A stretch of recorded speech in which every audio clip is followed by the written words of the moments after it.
Hello, this is Abby. Dear Abby, this is gonna be a long one. Oh boy.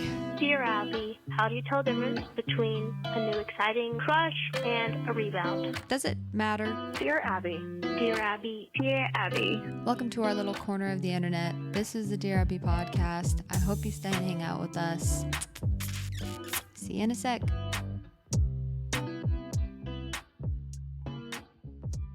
Hello, everybody. Welcome back to another episode of Dear Abby. I'm your host. My name is Abby.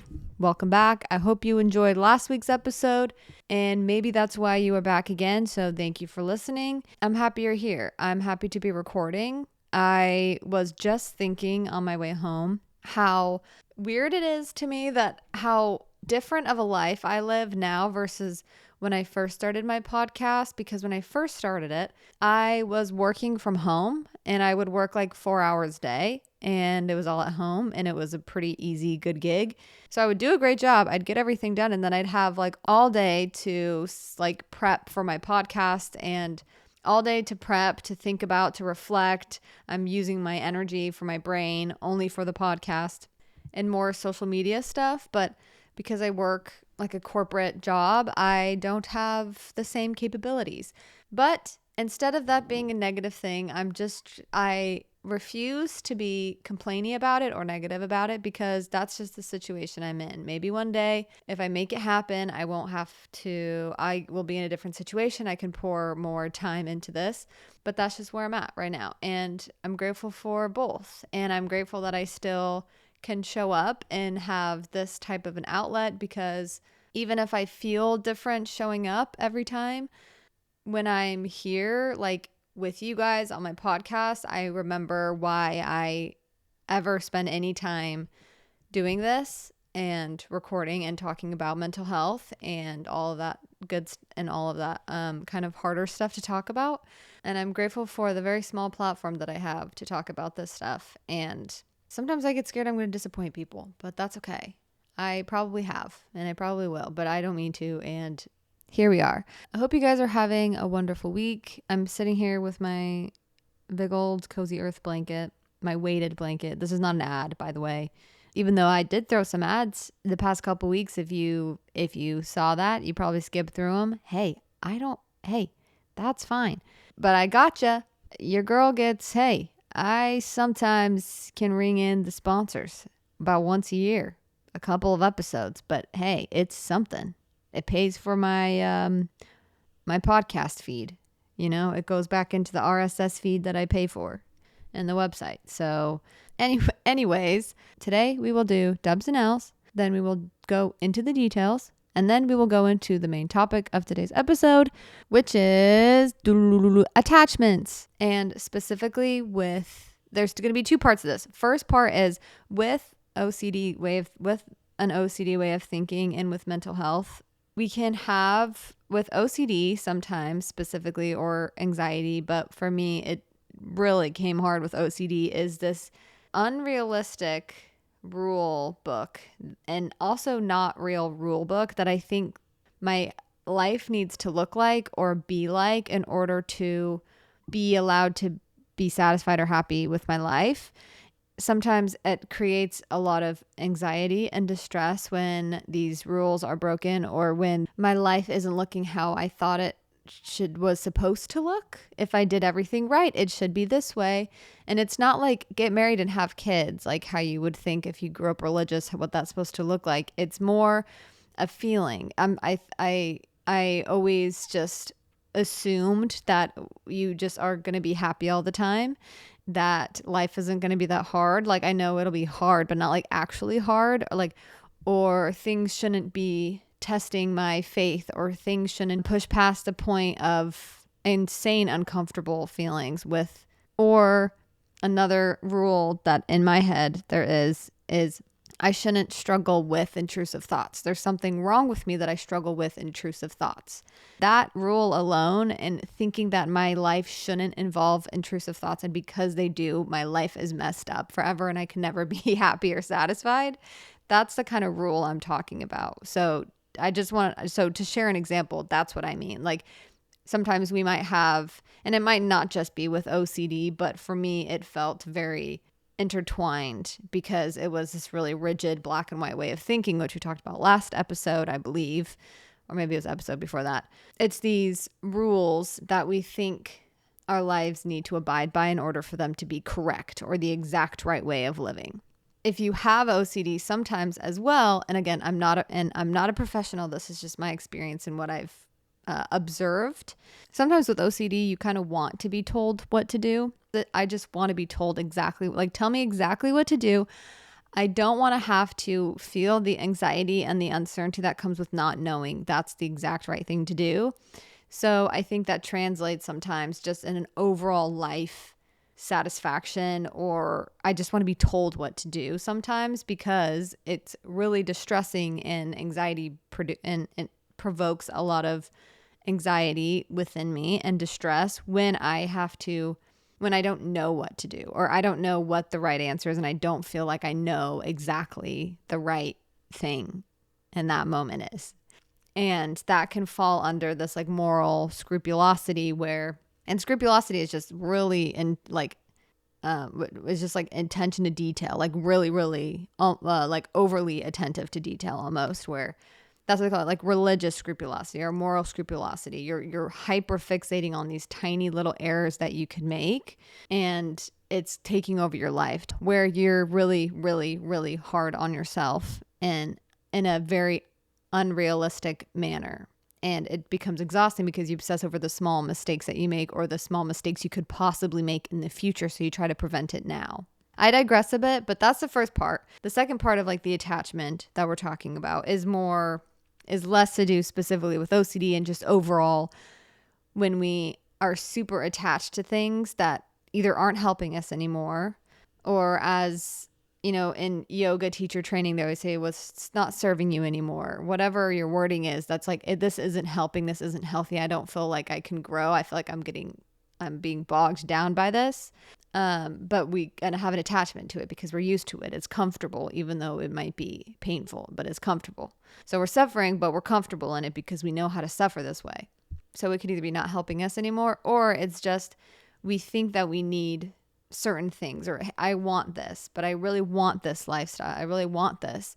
Not that that's inherently a negative thing to have a desire to do something. I really believe we have the desires of our heart for a reason, but I do think like to bridle it a little bit, which just means like to not let it be the all-consuming end-all be-all, is I have a dream life. I want this, I want this, I want this, I want this. This fixating on what we think that we need to be happy can sometimes be the exact thing that gets in our way of feeling presence and gratitude and peace and happiness, like in this exact moment. And I find that very fascinating, that the very thing that a lot of people are craving, or that they think they need, or that they think they really, really want, even though it might be a real want, can be the exact thing that's like, that gets in the way of you feeling that joy that you think you're going to feel later on. A tale as old as time is the idea and the story of, I'll be happy when this, then I'll be happy when I get this, then I'll be happy when I get the perfect house, then everything will be great and I can finally be happy. And in my life, I never have experienced that. Like, I've been happy before when I've gotten things that I wanted, but it's very fleeting. And it doesn't last long, and I'm not grounded in that. Like, it's because it's fleeting. So I feel like I'm on uneven ground. My heart doesn't feel rooted or grounded in anything when I am constantly wanting the next thing, when I think I need the next thing in order to feel that satisfaction or just that joy in the moment. So those are the two things we're talking about. But before, we're going to do a quick W&L in the details, and then we're going to do a Dear Abby at the end. First two things, my dove for this week. I have multiple. I'll do them really fast to not bore you. First up is I have been recently rewatching a show that I watched when I was younger, and it is one of my favorite shows of all time, and it's called Psych. And I'm sure a lot of you have watched it because it was a pretty popular show, but also it's one of those shows where when I tell people they usually haven't seen it, or they don't love it as much as me. And I'm like, I don't understand. I love that show. I think it's so funny. It's about these two best friends, and they're just the perfect duo. And I just think that the writing of the show is really entertaining, and it gets so funny. And the more seasons they had, usually it gets worse and worse. But for me personally, I thought their later seasons were funnier and funny. And they were all good, all seasons. But like the latter seasons before the show ended, they have some of the funniest episodes because I think it just matches the humor that I like a lot. So of course I want to watch a show like that. I never have watched like the long sitcom series. Like I never got into those. I don't know, but I don't know if this is a sitcom. I actually don't know what a sitcom means. Hey Siri, what is a sitcom? Maybe I do watch it. Maybe this is a sitcom. It's a genre of comedy produced for radio and television that centers on a reoccurring cast as they navigate humorous situations. Okay, so it is a sitcom. Is a genre of comedy that centers on a recurring. Yeah, we already got it. So that's been fun to rewatch. And my other dub is I've just been painting the little minis for our Dungeons and Dragons for tabletop games, and that's been really fun. I've been learning a lot about how to do that and how to not mess everything up. It's been a learning process, but it's been good. And it's also I hope it's going to translate into when I just draw normally and sketch out, because I'm learning about shadows and highlights more, because it's like physically it already kind of shows you where to put the shadows and highlights just because it's so detailed the way that it was printed. So like things are starting to click for me, and that just always feels good. My L for this week, I think, is just my brain fog has still been, it hasn't really gone away. It's gone a little bit better, but I definitely still feel the effects of brain fog. Brain fog, I feel like, can be a symptom of a lot of different things for me. Because my job requires a lot of mental energy, I think just by the end of the day, I can't think that much anymore. Like my capacity is limited. And it's incredibly frustrating sometimes. I will not complain, but I will accept the fact that I do have a capacity mentally. And some days when work is really busy, I don't have a huge capacity to problem solve or to think when I get home. And I'm curious if I can fix that or how to fix that. And also just that daylight savings is kicking my rear end. We went back. Wait.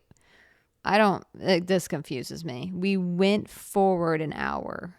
We went backwards an hour. And I've been so tired the past couple of days. Like, it's just thrown my rhythm off. But it hasn't been that bad. And that's just life.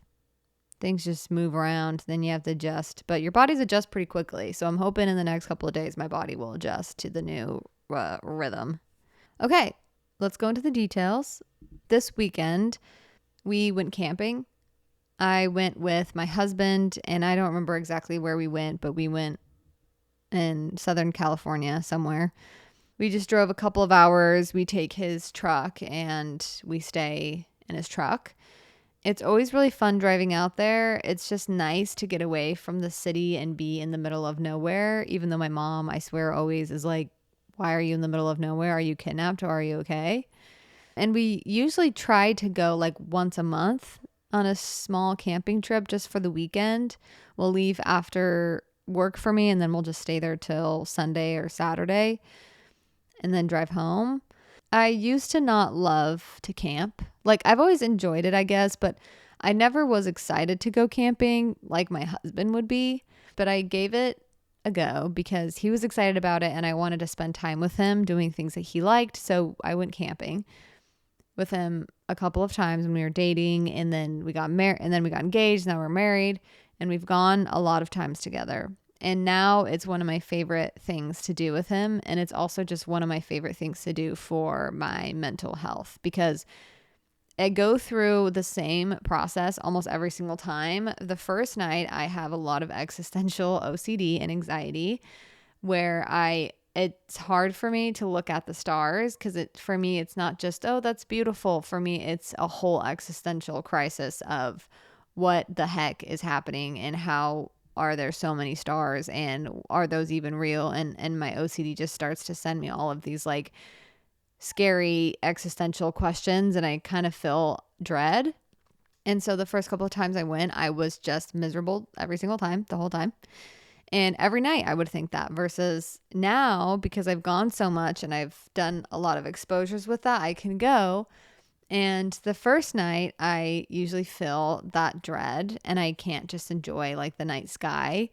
But it's a lot better now because the second or third night, I don't even think about the existential dread, and that those thoughts are less. And also when they come up, I know like I can't answer those questions. So I'm just going to have to sit with this and feel incredibly uncomfortable for a while until they start to go down. So I'm proud of myself. And also I just know with OCD that existential stuff can be so ruthless and so exhausting and can be so constant. I think more than anything, that was the most constant distress and the most constant intrusive thoughts was with that kind of stuff.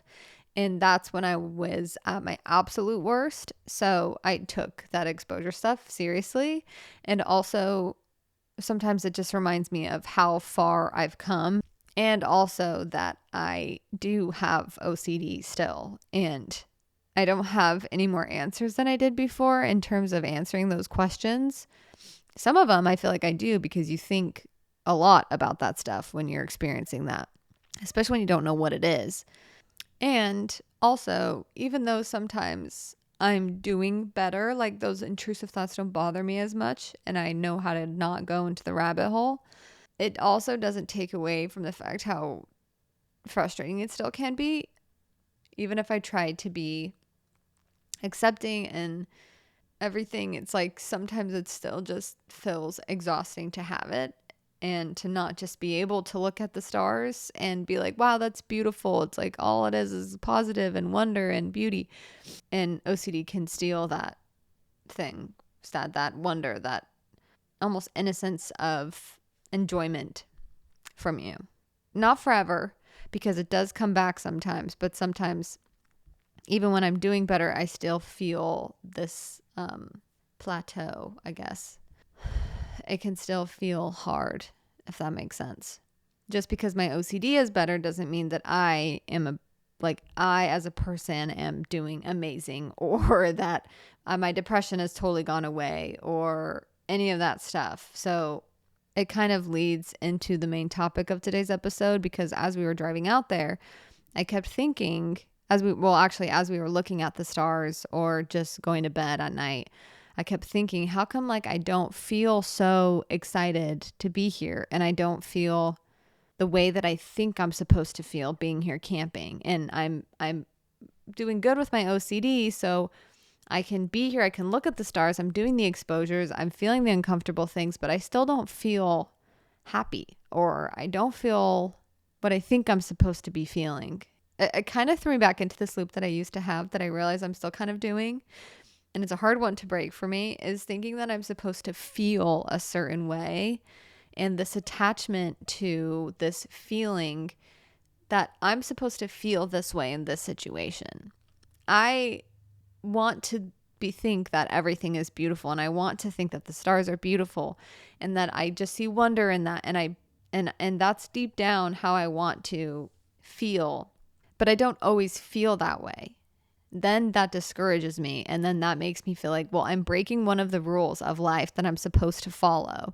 I'm supposed to feel this way. I'm supposed to always feel grateful, always feel good, always feel courage, always feel A, B, or C. And if not, then I fear that, then one of my fears is that I'm ruining my life, or that I did something so grievously wrong that now I'm on the totally wrong path, and now I'm like screwed and I'm never going to be happy, or whatever that core fear is. Again, with OCDs, it can pretty easily strip away our presence. OCD can feed on those insecurities or those feelings, those negative feelings, or I don't even want to say negative, because I don't want to reiterate that like, oh, if you don't feel super ecstatic about something, you should be feeling grateful. You should. Just that type of language I don't want to reiterate or have that be what I'm judging myself against, because that's not fair, because I actually don't control my initial feelings that come up. If you can, I don't know how to do that. I don't actually know anyone that can do that. I can suppress, sure. I've done that a lot. I can easily suppress my feelings. I just act like they don't exist, push them down. It very physically feels like you're pushing down feelings. Like you're quite literally suppressing them. You're saying, nope, I don't want to feel that. Goodbye. Or nope, this is a wrong feeling. I'm going to push that down. Nope, that doesn't feel like I should be feeling that. And with OCD, it's like, oh, should be feeling grateful, because if not, I'm an ungrateful monster and I don't love my husband the way I'm supposed to, or I don't love nature or God the way I'm supposed to. So I'm going to shove this down because I should be only feeling positive. That's kind of the thought process sometimes that happens with this attachment to, with this invisible rule book of how we should be feeling all the time.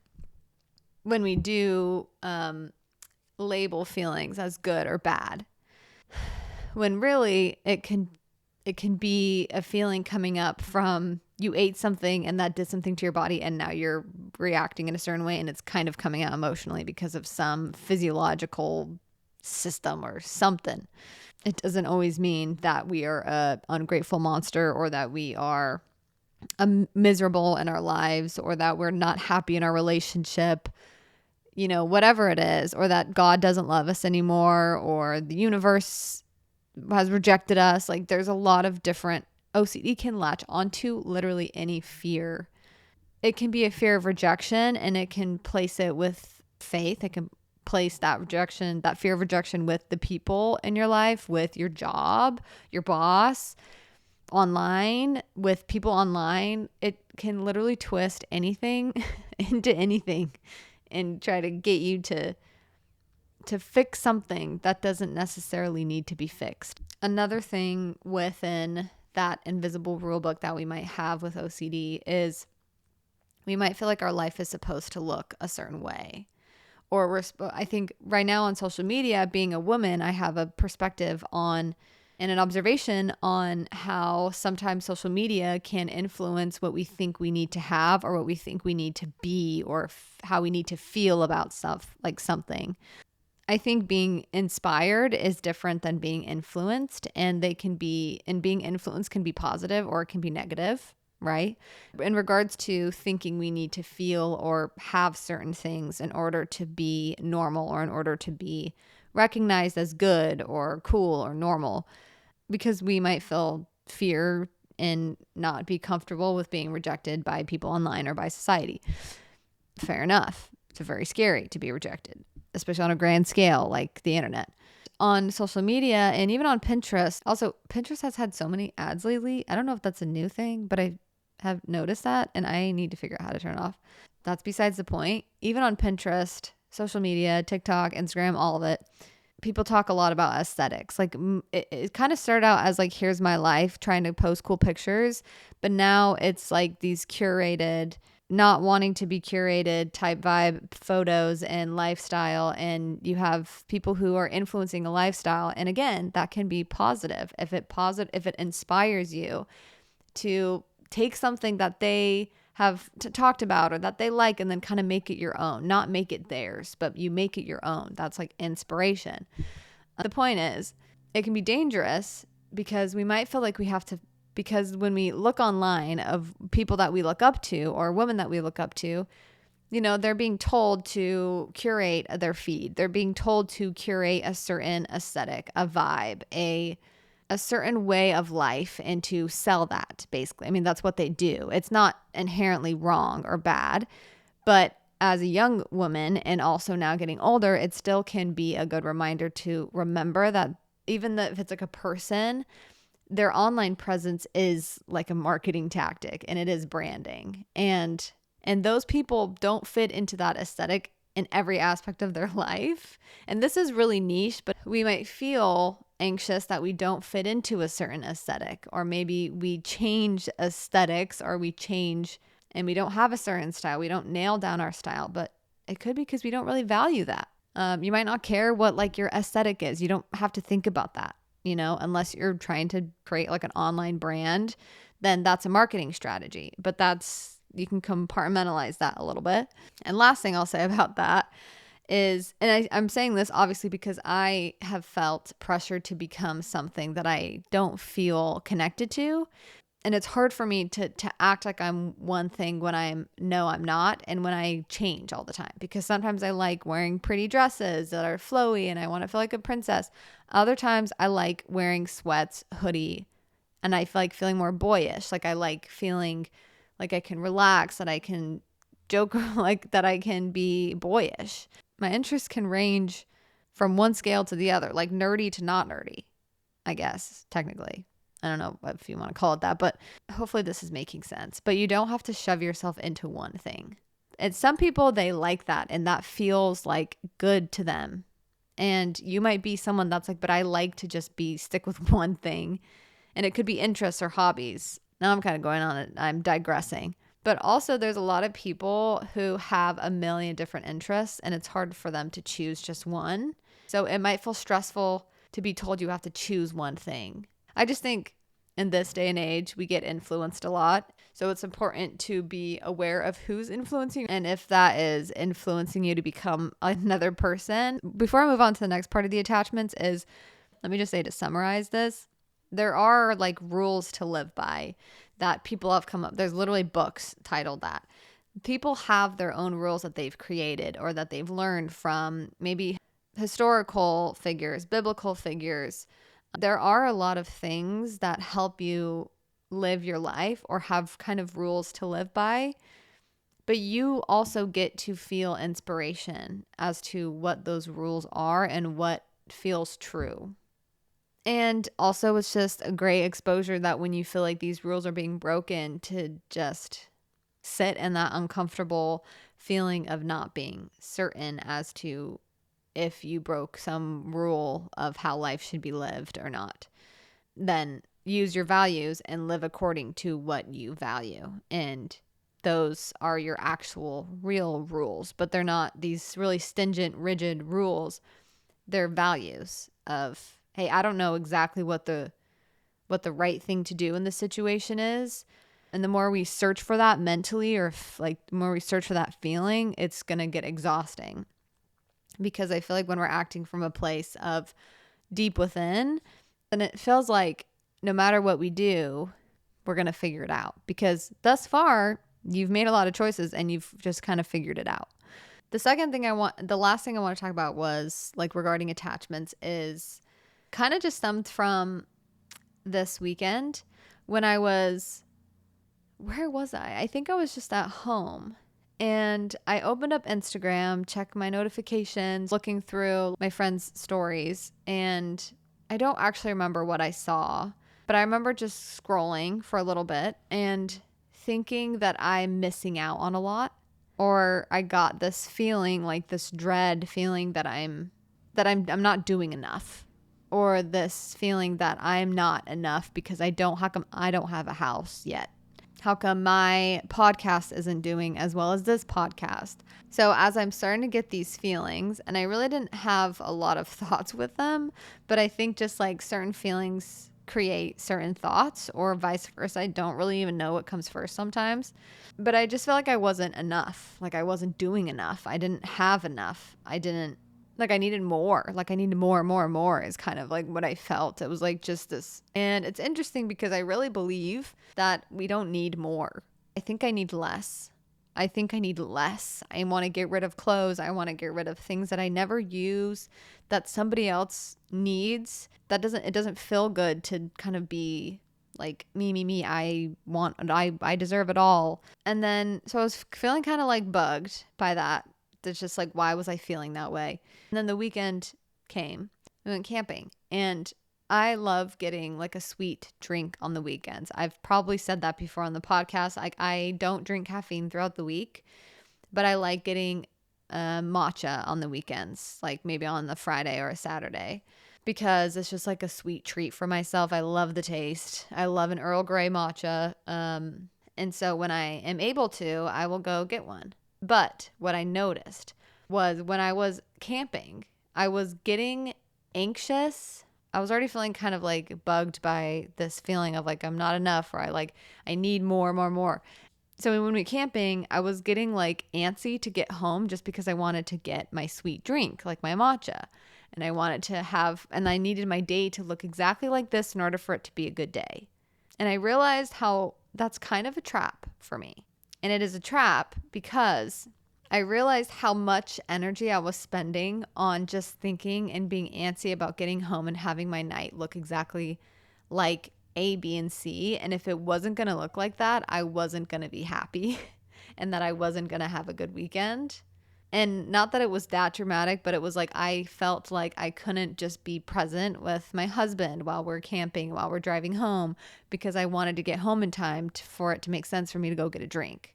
And I had this attachment to what my weekend, what the end of that day was supposed to look like. It was supposed to look like we get home at this time, I get my drink, I can come home, my husband's going to go do something, and I'm going to be able to paint in peace and quiet. And if anything disturbs me, it's going to bum me out. I was, again, bugged by why am I feeling like this? And I felt this attachment to how my life is supposed to look, or how that day was supposed to look. Or if we got in traffic, that would have made me feel annoyed. I would have gotten annoyed that we hit traffic. And that would have kept rolling over, where I probably would have been more annoyed in general, wouldn't have been as attentive or patient or kind to my husband. I would have gone home and not have been willing to cook or to play a game if my husband didn't end up going somewhere. And it didn't feel good to think that I needed all of these things in order for me to enjoy being alive. Again, it's kind of one of those juxtaposition things where it's because I'm alive, I enjoy a matcha, I enjoy painting, I enjoy all of these things, and they help me express my gratitude for life, or just enjoy taste and smell and hearing. Kind of what I learned, and it wasn't I was mad at myself type of a thing. It was more, I just made the connection that what if I just let go of getting my matcha and having my night look exactly how I think it's supposed to look in order for it to be perfectly peaceful? What if I let go of that and I just was open to receive whatever the night had in store for me? I will try to do the things that I wanted to do, that I had planned. If not, I'm going to open myself up to maybe something other than what my plan is good. Maybe there's something better for me. And it's obviously not just about the matcha. I think it's just this attachment to what I think is best for me. And I believe that I believe that God, or, whatever you believe in, has a better idea and knows you more probably than you know yourself, can kind of help translate your desires to you and how you're feeling, and knows more about that. That's why I think that there's something better for us than what we can even picture in our minds. And that's not a negative thing. There is so much freedom that comes with opening ourselves up in that moment of consciously letting go of that rigid plan that I had in my head of how my night was supposed to go. Once I let go of that, I felt like my heart could open and I could enjoy what's actually in front of me. And when we ran into traffic, I wasn't antsy to get home and I wasn't bugged. I'm just happy to be here. I'm satisfied with that, and that is enough for me. It's hard to keep that sentiment all the time because we are busy and we do have to do a lot of things. I have learned that before, but repetition is key in learning. We need to have things repeated to us. We need to repeatedly learn things. And it was a nice reminder. And then I had a wonderful night. It didn't look exactly the way I thought it was going to look, but I was happier and I probably felt better coming from a deeper place within with my night than if I got to do everything that I wanted to do. And I think it's good practice, especially for the future, when life doesn't look like how I thought it's supposed to look or how I planned it to look. Because I like to plan. I like lists. I like plans. My life thus far has been so different than what I thought it was going to be, but it's so much more rich. And not in the fiscal part. You heard I barely get sponsors, but it's in the understanding of life and deepening connection with myself, God, and the people around me. So, especially with OCD, when we have a lot of attachments to things or crutches, almost distractions, whatever those attachments can be, sometimes when we are able to slowly release that grip and slowly lighten our grip and let things go, and you'll probably have things that come to your head. I don't have to tell you what to let go of. we're all very capable of figuring that out for ourselves, and you'll know. You might have ideas of things that like maybe I should let this go. It's not really helping me anymore. It's keeping me stuck.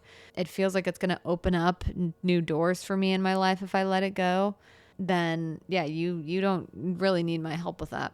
It's just always a good reminder. Yeah, with OCD sometimes it can be hard to let that go because of the distress that might come with new things and having things be new. That's not for everyone. That's just can be sometimes what happens with OCD. Okay. Hopefully any of that made sense, of course, as always. Let's do a Dear Abby and then move on to today's episode. Okay, I'm actually going to answer a DM. I don't know if this probably was, they probably didn't send this technically as a Dear Abby, but I have said to message me with the Dear Abby, so maybe it is. I don't know. I'm just going to answer it. She says, wedding question. I know you had a very small, intimate backyard wedding and it was beautiful. I'm looking to have a 40-person backyard wedding. In my head, the planning will be easy. Then I watch videos, TikToks, LOL, and I freaked out. Does it all add up quickly price-wise? Is there something you regret or wish you had day of? Many people are saying a generator. Any tips and little insight I would love. This is your wedding. So if there's any time to splurge, now is the time. I don't really think that we need to spend tens of thousands of dollars on a wedding personally, unless you have that money to spend, then go for it. Who am I? I'm mostly, for me, that would make me throw up. I don't actually remember what our budget was, but it was definitely under $10,000. The things that were most expensive, I didn't mind because I wanted to spend money on those things. For you, like if your floral arrangements are one of the most important things, then budget that out and be like, I want to spend 30-40% of my budget just on my flowers. I think list out the most important things. If location is really important, then, put that at a certain percent of your overall budget or an actual dollar amount for how much you would be willing to spend. That's really important to just map that out, to be like, what am I willing to spend? What feels worth it to me to spend? Just go based off of like instinct and don't overthink it too much. Just be like, how much would I actually spend on this? And then you write it down and then you have your budget and you can go under your budget. I always try to aim under.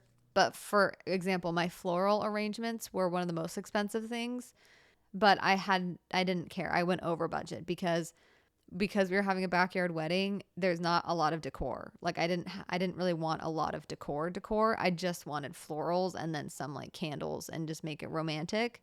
And the things that I really wanted, I got because I spent the money on it basically. And I just prioritized those things and making sure I got those nailed in. So list out what's most important to you, how much you want to put into each of those things, what you'd be willing to spend, what's worth it to you. And then you can tweak it, after you do all of that setup first. But to write it all out instead of having it in your head is so helpful, because then you will remember, like as I was like, oh, I want this. Then it's like, oh, wait, actually, I want this too. And I'd add that into like another little bullet point under that main like florals. Oh, I want this also with my florals.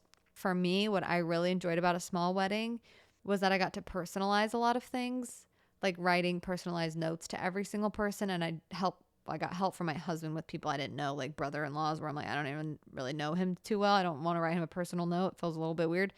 I had him write it and it was just like a quick letter from us. But some of them, like for my mom, for my sister, for his mom, like I wanted to actually make like a personalized note from me and him, mostly for me. And he would say something at the end or something. I also spent the money on little personal touches that I wanted to, I wanted to express something to people, and I wanted them to know that like I appreciate them being there and coming out and supporting us. And I think that really helps when it's small, because then you can do the personal stuff for everyone that comes. But also I had fun planning my wedding. I think when it becomes not fun, then we kind of get grumpy or we get frustrated, and then it's not as fun and then we're stressed. I just wanted it to be fun. So if I wasn't enjoying planning something, I usually just would give that to somebody else, because I'm like, well, I don't really want to plan this part of it. I need help with this. Not that I would just be like, you do it. It's more so, I'm going to ask you to handle this part. This is what I want. Can you just like execute on this? Because I want to use my mental energy for this. And it's like the one time that I would ever do that, because normally I feel bad if I put anything on like other people like that. But it is helpful because you can spend time on stuff that you really care about. And then there wasn't really the only thing that I think that I wish I did forget my underwear. Might sound crazy, but pack everything a couple days before, because the day of or the day before you're like flustered. Start to pack things for your honeymoon or just for the day of things you need to bring to the venue a little bit like a couple days before. I procrastinated to pack and get a billion things ready until the night before. So I kind of regret doing that. Make sure that you have your wedding music down, if like who's going to be pressing play, if you're doing anything through Spotify or YouTube or something, or if there's a speaker. Get a nice speaker. That was helpful. That was awesome. Have someone who's like your designated, this is your job during the wedding. Be super clear on what everyone's job is. If you don't have a wedding coordinator, then you can make your mom or your sister or your maid of honor, be like, hey, this is what I want everybody to do. Make sure they do this. And usually it's like not too many things with a small wedding, but sometimes it can be just, again, like pressing play on the music or knowing when to switch something or knowing when to bring the food out. I would say remember to eat. That's one thing, but I don't know if that's going to be helpful the day of, because people told me that and I still didn't, because I just wasn't hungry. Like I was like, I'm getting married. I just wasn't super hungry. The next day I was starving and we devoured our cake the next day, but the day of I was not very hungry. Okay, I think that is all for this week's episode of Dear Abby. I hope that helps, and congratulations on your wedding. Thank you for listening to this week's episode of Dear Abby. If you want to support the podcast, you can leave a rating and review on Apple and Spotify. You can also like, subscribe, comment on YouTube. If you want to leave a Dear Abby voicemail or anything, or have a question for me from our Dear Abby segment, you can email me, or not email me, you can chat me. Okay, you can message me on Instagram, or you can send an email or oh my gosh, a text, or you can call the number in the description below, and you can and I'll answer your question on some upcoming episodes. Thank you guys for listening. Have a wonderful weekend. Bye. 우회전 taking a ride to journey 눈치 보면서 들어가 할 때 찾아 나머진 바빠 개설레임 바꾸는 사람들